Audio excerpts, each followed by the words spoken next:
And I really believe in a more non-medical model for people who are looking for those spiritual experiences, for people who are looking to overcome the fear of dying. It's not a pathological process or medicalized model at all. It's something very different. Which is why, for me, bringing end-of-life doulas has been really important. And whether those are doulas or hospice chaplains, or like I say, any kind of hospice or palliative care professional, has been really important because they understand. Hello and welcome to the Mindfulness Experience podcast. I'm your host, Keith Fifeson. Today we have an incredible guest who is making waves in the world of mental health through her work with plant medicine and psychedelics, as well as end-of-life care. Christine Caldwell is an advocate for the safe use of these medicines and the founder of the End-of-Life Psychedelic Care Association. It's a nonprofit that is dedicated to educating and advocating the use of psychedelics in the context of end-of-life care. She's a sought-after speaker and trainer, sharing her knowledge on psychedelic care for existential and psychological distress at many conferences, including Wonderland Miami 2022, where she was last year. That's where I met her, as well as this year, 2023. So please welcome Christine Caldwell.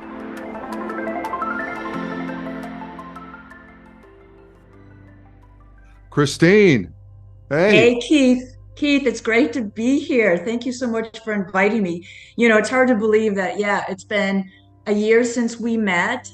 Seems like a lot longer because we've talked about this space and really it resonated for both of us. And I have to thank you. For those that don't know, Keith is on the advisory board for the nonprofit End-of-Life Psychedelic Care. So I thank you for that as well. Oh, yeah. Well, it was a very easy choice given your background, your expertise, and your knowledge in the space, as well as your enthusiasm. And I know it might sound a little contrary to say enthusiasm for end-of-life care with psychedelics for some, but I think it's an important thing to dive into, and I hope we can do that during our time together. Now, you're going to be speaking this year again at the Wonderland Miami 2023 conference in Miami. That's November the 9th through the 11th. Can you share a little bit about what you're going to be talking about and maybe, where your thoughts are right now in terms of the space? Oh, yes. Thanks. I'll be moderating a panel this year, so I'm quite excited about that. It's called Integrative Approaches to End-of-Life Psychedelic Care, and I'm really pleased to have 4 amazing people on the panel. That includes Dr. Michelle Weiner from the Miami area. She's a pain specialist, and she really understands the importance of the link between depression and pain in people towards end of life. And then there's Amber Keenan. She's going to speak about bereavement and psychedelics. She has a thriving practice up your way in New York City doing just that with ketamine, which reminds me, I talk about more than just plant medicines. So psilocybin, ketamine, and MDMA, but we can come back to that. Then there's Deb Servetnik, an end-of-life doula who has helped hundreds of people on psilocybin journeys, people with cancer, people with terminal diagnoses, people towards end of life. And then last but not least is Dawn Marie Steenstra. She is one of the original gangsters, the OG cannabis nurse. Oh, great. Yes. Great. So how does this, I'm really, and I know our listeners are probably very intrigued, how did you get involved in this area, and what is it about psychedelics or, the use of plant medicine, MDMA, psilocybin, ketamine, and other psychedelics that really is important from your viewpoint when we start talking about end of life? Yeah, I probably got started unwittingly, starting to study quantum mechanics. And we've talked about that before, where a long time ago I read Dancing Woolly Masters by Gary Zukav. And that just started me on studying all things quantum mechanics. That included Greg Braden, who really expanded that into quantum mechanics and consciousness. So that when I began to look at psychedelics about 3 years ago, it was like, oh, this makes a whole lot of sense. Psychedelics are a gateway into what I consider universal consciousness. Mm. So it really resonated deeply with me on a personal basis. Along the way, I had owned a 250 client home healthcare agency. Hmm. So that started me on the path of really wanting to help older adults and adults Hmm. closer to the end of life. So just kind of like marrying the two. And I actually threw it to the universe to say, what is it you want me to do? Hmm.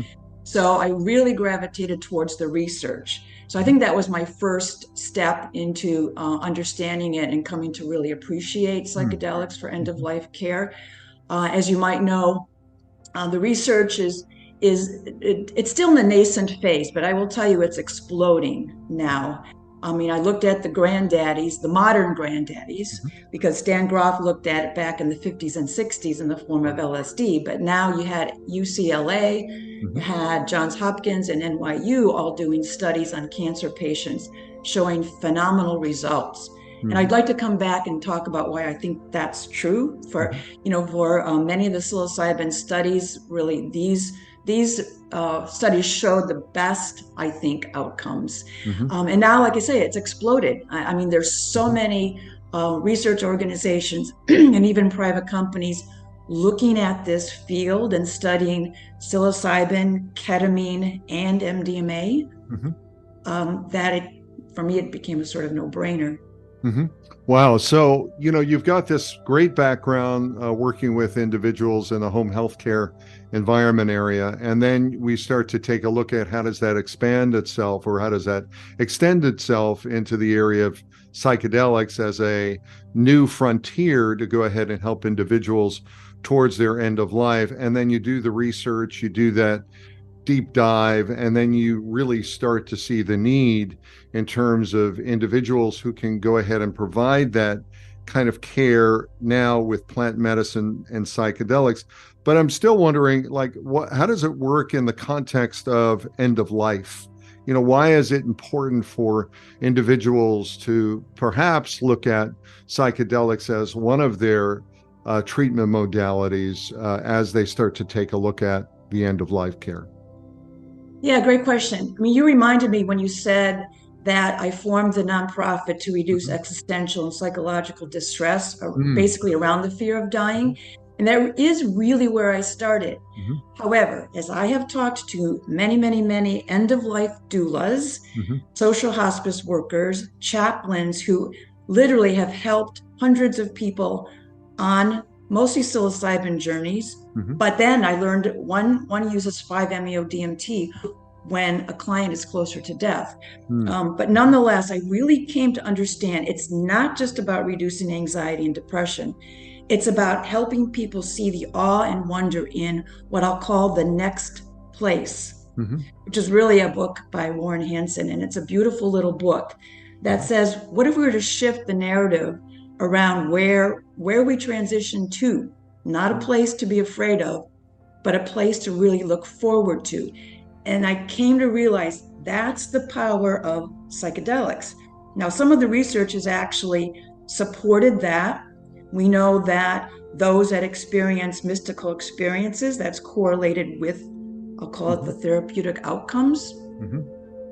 But then there's also Dr. Ira Byock is a well-known palliative care physician and Mhm. psychedelics researcher. And he said something that really resonated with me as well. He says psychedelics are an experiential therapy. It's Mhm. not a passive therapy, right? They bring you into relationship with your own mortality. Mm. And Mhm. it is the memory of the experience that is the anxiolytic, Mhm. not the anti-anxiety medicine, Mhm. like we're used Mhm. to. Mhm. And it's that felt sense in your body and that memory of that experience of Mhm. the unknown. If you experience Mhm. universal consciousness, you experience that connectedness Mm. with everything. That is what you hold on to. Mhm. That is what you embody, and it's sustained. I go back to the research. One of the more phenomenal studies to come out just recently is from Sunstone Therapies um, in Rockville, Maryland. And they had really great results at their primary endpoint. But then they went back and looked at the participants 18 months later. Mm-hmm. Fully 64% of them were still reporting significant reductions in depression, 64%, and then 57% of those people were in remission 18 months after a single dose of psilocybin with therapy. Wow. So, what sort of came up for me imaging wise is this whole opportunity to kind of give people a view, if you will, as you say, into the next place, which is sort of this ineffable, a place of everything and nothing, and something that can't really totally be described, but is really a felt sense memory that you're saying, and they bring that back with them. And instead of sort of numbing the anxiety with some sort of pill or SSRI, what you're really saying is that there's a change in the overall view of that individual, having that sense memory that they really are changed. Is that right? Is that right?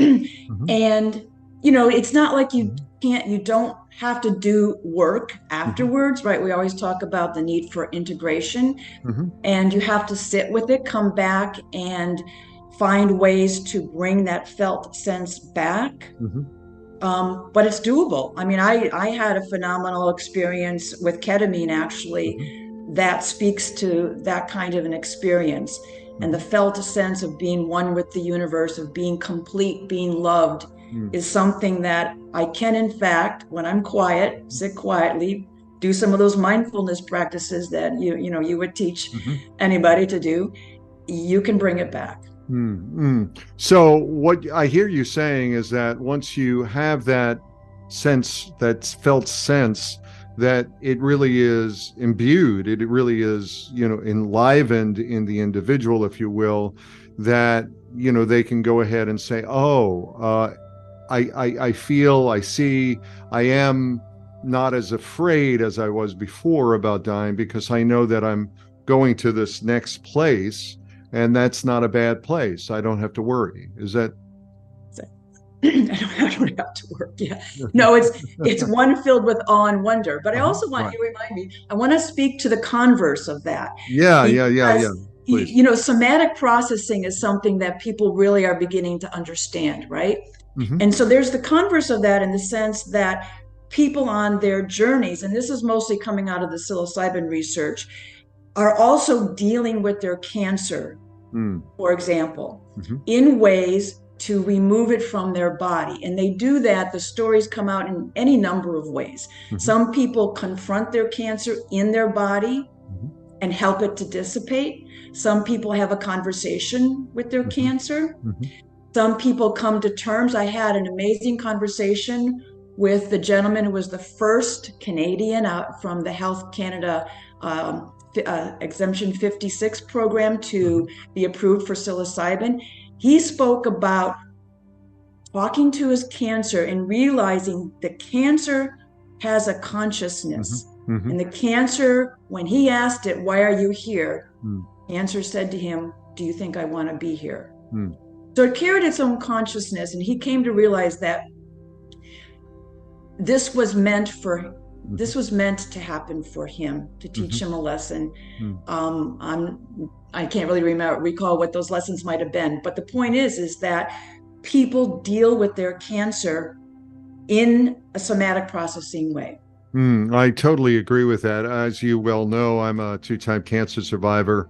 And one of the things that the doctor said to me, and I worked with an integrative doctor, Dr. Keith Block, out in Evanston, Illinois. And one of the things he said to me, I'll never forget it, is, it's the body looking for dis-ease, and the white blood cells are not, they're sort of rampant, out of control white blood cells looking for the dis-ease, and they don't realize that they themselves are creating the dis-ease. And what you need to do is start to get in touch with those, to the mindfulness point, right?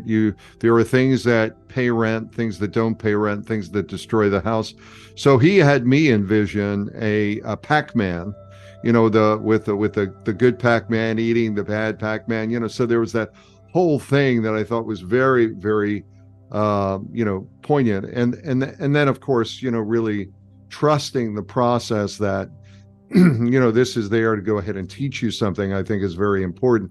And it really, for a large part of my life, it changed the way I looked at things in terms of food, in terms of exercise, all the basics.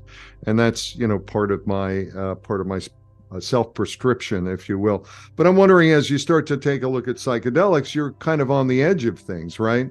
So as we start to take a look at the misconceptions, what are some of the misconceptions that you're dealing with or you need to deal with as you look at the end of life psychedelic care platform, and you look at ways of bringing this message and bring hope to a lot of folks? Yeah, I think a couple of things come to mind, and this may be controversial, but all the research is been done on a medicalized model, and with the use of psychedelic assisted psychotherapists, with psychotherapy being the key word there. And I really believe in a more non-medical model for people who are looking for those spiritual experiences, for people who are looking to overcome the fear of dying. It's not a pathological type of process or medicalized model at all. It's something very different, which is why for me, bringing end-of-life doulas into what I'll call an expanded care team has been really important. And whether those are doulas or hospice chaplains, or like I say, any kind of hospice or palliative care professional, has been really important because they understand the process of death and dying, and they understand the fear, and they hold space for just about anything. So bringing them onto a care team, and the care team, though, is important. Having the medical professionals do that screening and assessment, very key. Having a psychotherapist there, I would say on an as-needed basis, is very important as well. But it depends on what that individual wants. So it's shifting the idea that only a medicalized model is appropriate. And then I think on the whole other side, from the consumer or individual standpoint and their families, let's not exclude families, is the fear of psychedelics.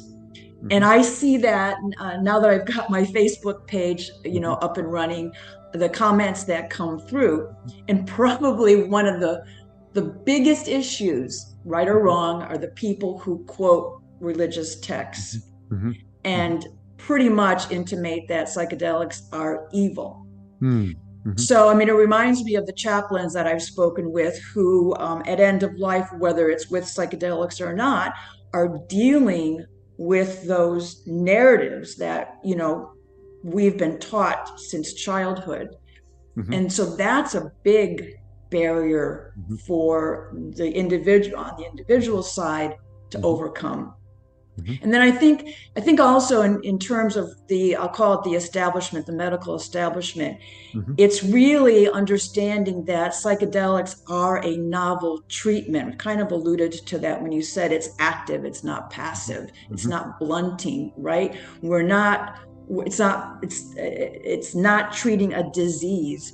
It's opening us up to new behavior patterns, new thought patterns, of course, the connectedness to the universe. Right. And there is that neurogenesis, there is that neuroplasticity in the brain. And for individuals, I think what you've touched on is this, self-empowerment, being empowered to, I often say I'm the CEO of my health. And I'm also the CEO of my death. I'd like to be in charge of my death. I'd like to be the individual that, has a good death, that that means to me not being incubated, not being in the hospital, not being, not having to have the medical establishment, take over and basically try to keep me alive if I need to. And what I really hear, or if they think I need to, rather, but what I really hear from you is I hear this empowerment that really comes from, looking at these psychedelics, looking at these entheogens, these plant medicines as sacraments, as ways of, looking at connecting with the ineffable and looking at taking back your own power. And that's amazing. That's amazing stuff. It is. And, it's interesting. You use the word control, which is, so typical of we as humans. We want to control everything. And that's really important in the sense of how you framed it. We want to make sure we have the death that we want. However, as you well know, there's the philosophy of surrendering. So, we as humans can do so much, and then ultimately we have to surrender to the process. Right. You can't go kicking and screaming into death if you want a good death, because then, there's this whole process of regret, right? There's a lot of things that you can't control. As I often say, you can't, there are things with people that you didn't cause, you can't cure, you can't control. And there's a lot around death that really is like that, isn't it? Right. I mean, there's so many people trying to take that control away from you, your family, your medical providers, your friends who don't want you to go.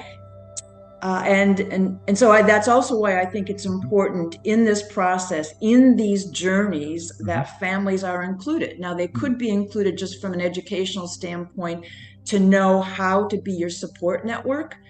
But personally, I think they should also undergo the journeys. There is that one study out of, again, Sunstone Therapies is doing some great work with MDMA. And MDMA, as you know, is a heart opener, right? Self-compassion as well as other compassion. And they're studying couples. So whether it's an individual with cancer and their spouse, their adult child, a friend, whomever, they both are undergoing in this case, MDMA sessions and psychotherapy. So that shows great promise. Right? It's great promise. So talk about being able to bring, to resolve and to, put to bed a lot of differences and a lot of misunderstandings. I think that's part of, everyone's fear that somehow they'll, die with things unresolved, Right. And I want to come back to something, because I've used the term end of life doulas, and I'm not sure your listeners may be totally familiar with what they do, because a lot of times, people know what a birth doula does, but not necessarily what an end of life doula does. And if they do, they typically associate it with supporting an individual during their transition. However, end-of-life doula can do so much more. They are that patient advocate, client advocate. They help with legacy planning. They help to ensure that that individual dies the way they wish. But they also do grief support, and they also support the family and help the family understand what is going to happen. Most people also don't understand what death and dying actually looks like, and they're afraid. But so they explain that, and they help the family members to let go. So it sounds to me like really from a chaplaincy viewpoint, they're beyond the chaplaincy role. I mean, if somebody is obviously very religious and they're following their plan, there's also a rise of, psychedelic chaplaincy. But the end-of-life doulas are really playing a multiple role in terms of working with or sitting with and helping to sort out, all of the concerns and all the issues. Let me ask you, a lot of folks might wonder whether or not, psychedelics are safe and responsible. I'm wondering if you're looking at it from the viewpoint of, an end-of-life doula. How do you ensure that safety and responsibility in that particular case? Yeah, first of all, let's be cognizant of the fact that there are people who are just diagnosed. Mhm. There are people somewhere in between, actually actively in the process of dying. And so it's different all along that continuum. And you remind me, somebody in active chemotherapy may, well, they're not going to do a psilocybin journey, for example, in the middle of chemotherapy. But it was interesting, again, the gentleman who was that first Canadian Mhm. who's actually now undergone 7 psilocybin journeys, Mhm. 85 chemo sessions. Mm. Mhm. He says if Wow. he can time it, he likes to have his psilocybin journey 2 to 3 days before Before. his chemo session. Mm. It allows him to go into Mhm. that awful experience in a better frame of mind. Mhm. It helps him deal with it. It helps him with chemo brain as well. Mm. So, 85, he had 85 chemotherapy sessions. Oh yes, my God. eight Wow. years living with a stage 4 pancreatic Stage cancer 4. Wow. diagnosis. Wow. Yeah. But back to your original question. Mhm. So, what's really, really important for anybody who undergoes or is contemplating undergoing a psychedelic journey is to make sure your care providers Mhm. are are in agreement, Mhm. or at least in the sense of they have reviewed your health profile. Now, we know that all of these psychedelics have high safety profiles. Mhm. I mean, ketamine, for example, is on the list of the World Health Organization's essential medicines. Mhm. Very safe, used in surgery and anesthesiology frequently, especially in pediatrics. Mhm.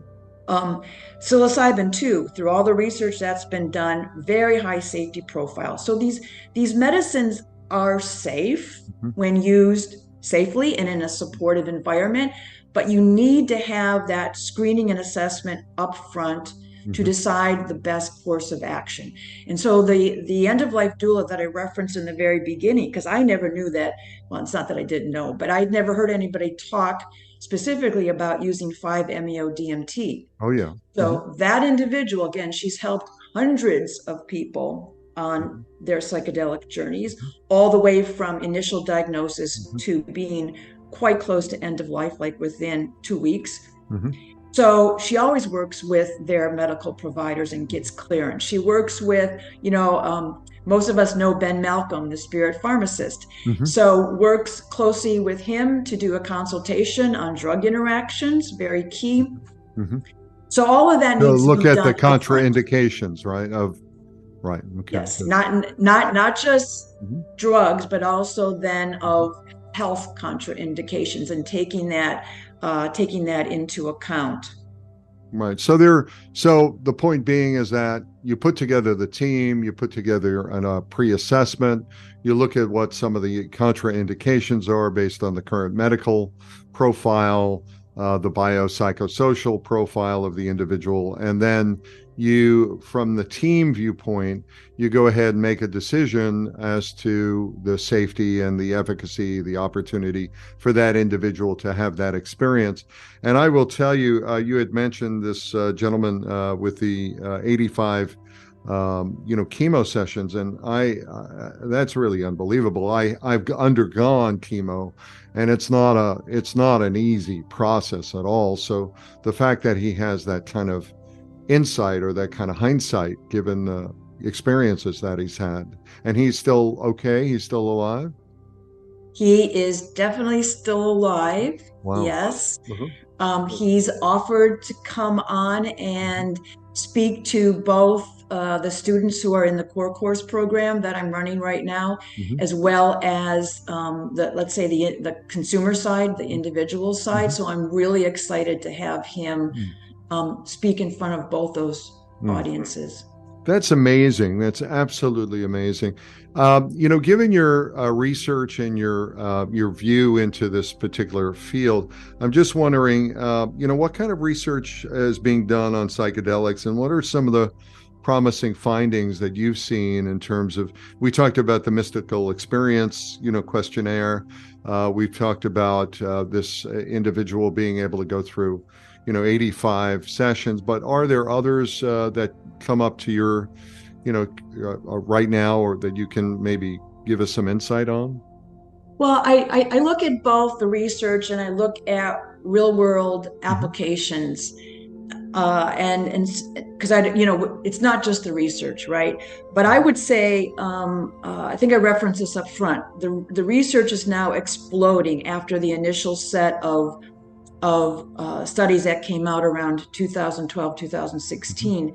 So, at the risk of forgetting some of them, there's a joint work between UCLA and UCSF now. Interesting to me, they're combining psilocybin, but the control is going to be ketamine. And I think that's driven largely by the fact that the placebo has always been a problem, right? People sometimes break blind. Very, very, very difficult to hide whether or not you're having a psilocybin journey. Very, very difficult sometimes to hide from the therapist, the facilitator that's sitting there with you. So it'll be interesting to see what happens with that particular study. But then there was work done out of Huntsman Cancer Institute that showed, again, the very similar kinds of results of, and I'm forgetting exactly, but it's generally speaking 70 to 80% of the individuals report significant reductions in both anxiety and depression. So there's that. There's also MD Anderson is going to be conducting a study on women with gynecological cancer. Dana-Farber out of the Boston area is going to be conducting another study. Science as a startup is also looking at psilocybin. And they've also shifted, all of those earlier studies looked at anxiety and depression. So some of them are shifting into, let's call it existential distress, and using different scales and surveys to measure that, or looking at demoralization as a better sort of indicator as to what's happening with these individuals with a terminal diagnosis. So that's good in a way too. Because that represents John Hopkins is a big one as well, right? Well, Johns Hopkins, yes. They're doing a study on mild cognitive impairment and Alzheimer's. So stay tuned for that one. So it's kind of expanded right beyond sort of just what I said, anxiety and depression, because then you also have people like Michael J. Fox granting $2 million to Yale University to look at anxiety in Parkinson's patients. Or you have another study by PharmaTher who's looking at reducing dyskinesia. So that's the halting, jerking movements that a Parkinson's patient can suffer because of levodopa, right?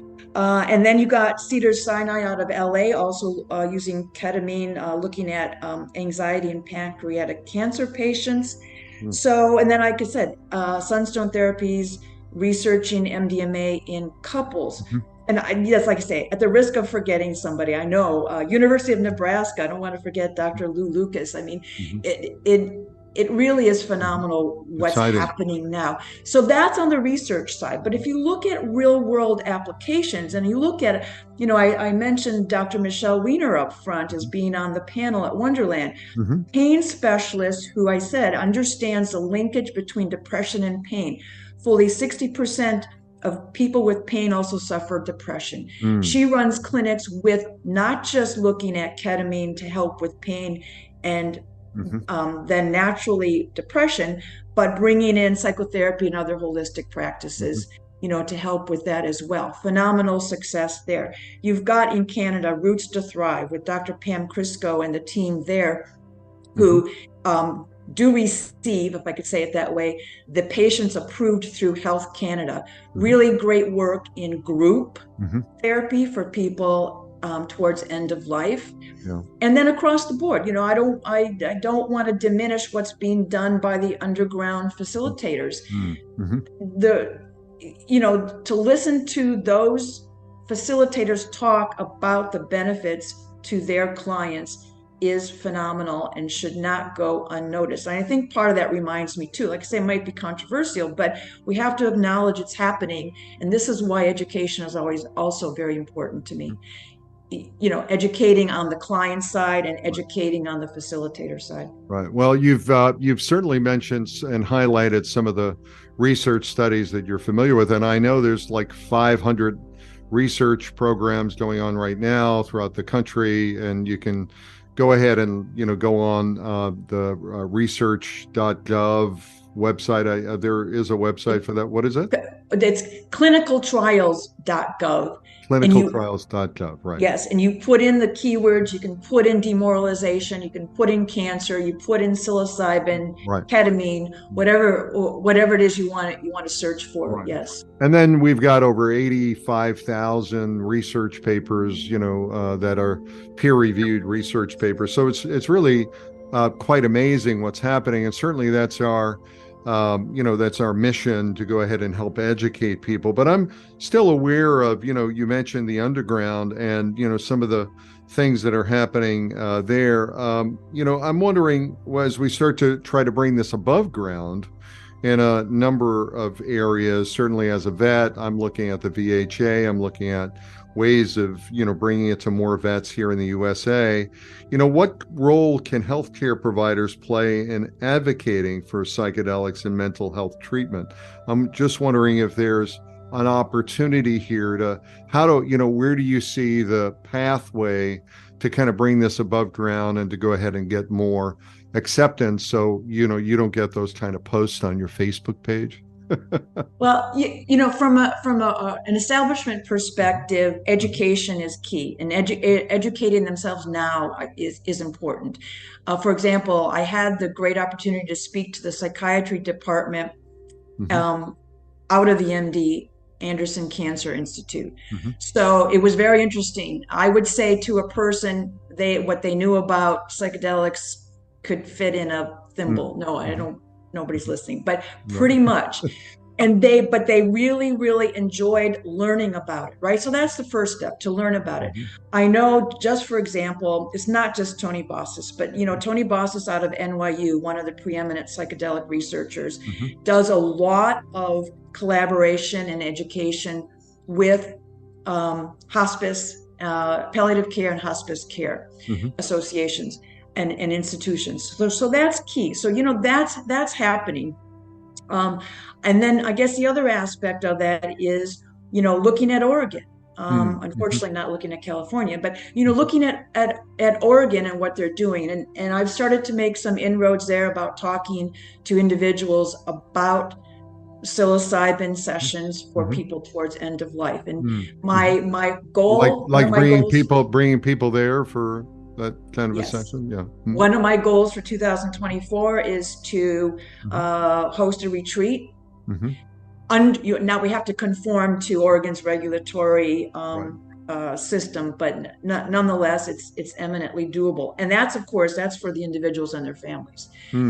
So it's going where it's possible. It's also talking about ketamine, talking about the use of at-home ketamine, especially for people who are unable to go to a clinic, or unwilling to go to a clinic, or it's not accessible to them, and making that a safe and supportive journey as well. So there's things that we can do now, as opposed to, like we talk about with the veterans, sending them overseas, keeping them here and bringing the psychedelics to them.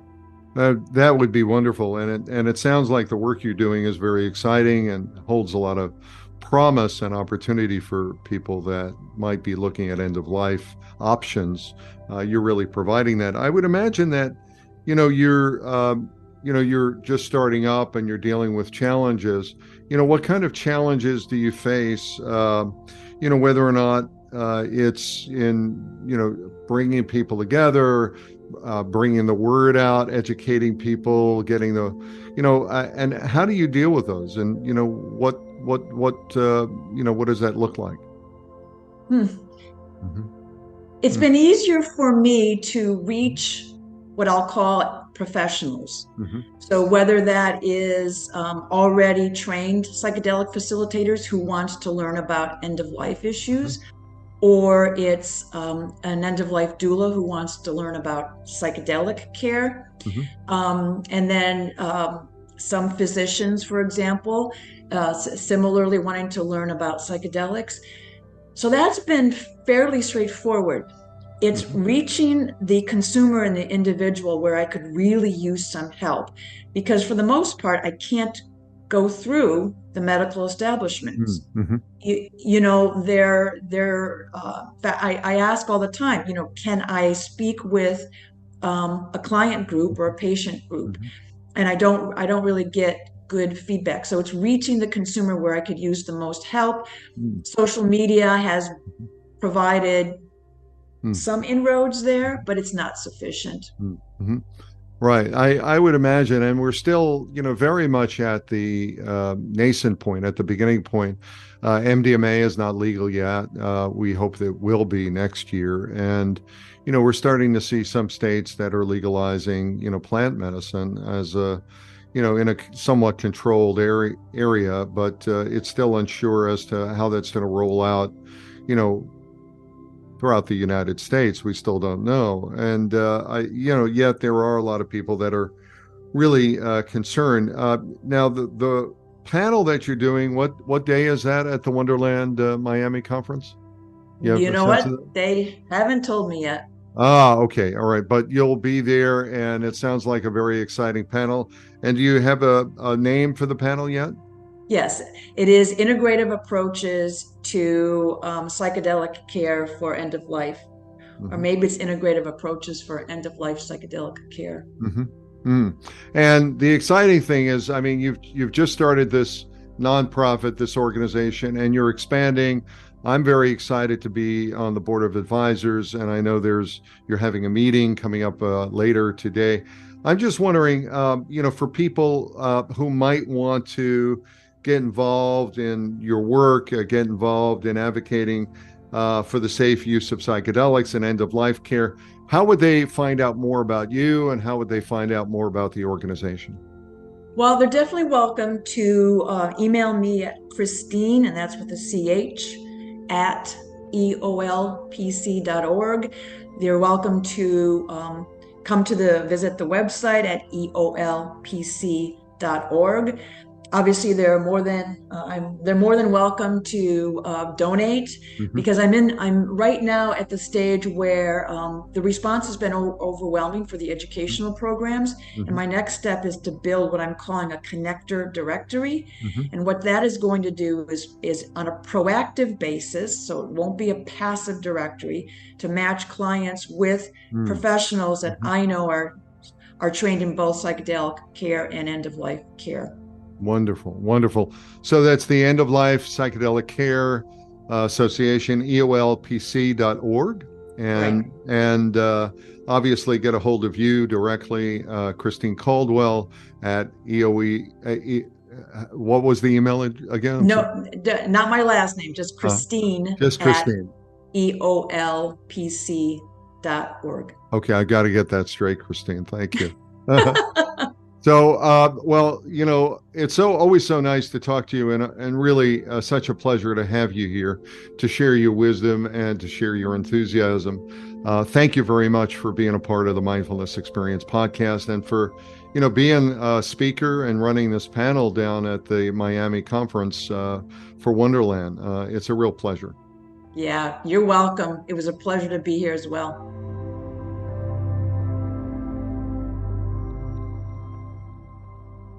Thank you for tuning in to the Mindfulness Experience podcast. We hope you enjoyed this insightful conversation with Christine Caldwell.